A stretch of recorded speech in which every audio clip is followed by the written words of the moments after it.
Hey y'all. So I think I understand why some people will follow some of the commands, but then think others are optional. And I used to think like that too when I first started reading. And that's because when you first start reading the word, you hold on to those pieces that feel meaningful, right?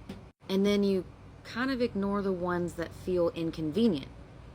Because you're at that awkward stage in your transition coming out of churchianity and learning about Torah that you truly just, it's so much to take in, and you're just like, wow, everything that I've been taught is a lie.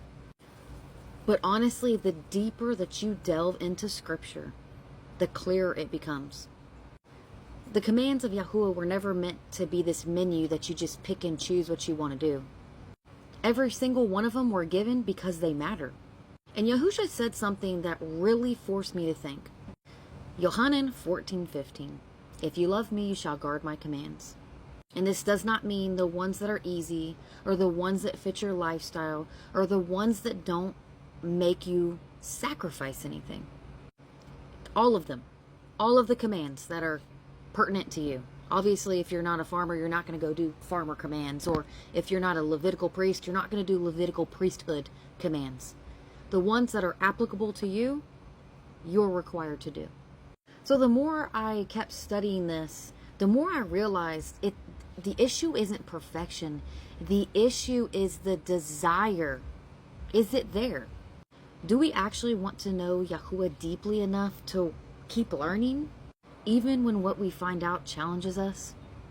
Because the closer you grow to Him, the more you realize something so powerful.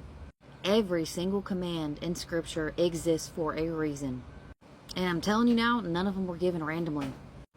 Y'all, I'm only speaking from personal experience, but sometimes the biggest shifts happen whenever we stop choosing what feels convenient and we start to truly seek Yahuah through His Word. Because honestly, for me, when I first started reading, I wanted to read as much of the Bible as possible to try to find where it said Torah was done away with. Because when I had read all of the commands, I was so overwhelmed. I'm like, how could He expect us to do all this?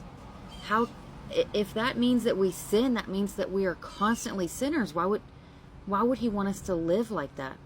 But again, guys, the more I sought after Him, the more I read His Word, the more I humbled myself and cried out and asked for that revelation, the more I started to understand.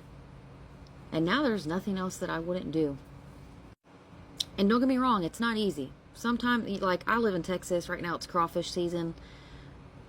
Every single year I couldn't wait to go down and get me 10 pounds of crawfish. And now I can't do it. Can't eat shrimp, crawfish, none of that. And you know what? I am totally okay with it. I just use the crawfish seasoning on some chicken, and that's that. It's not worth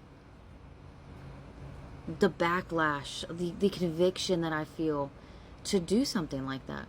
And I pray for everyone to have that kind of discernment. Again, I still need to hone in on my discernment, but I truly pray that y'all start to feel that conviction more and more. Because remember, Yahuah will not convict you on something that you didn't hand over to Him.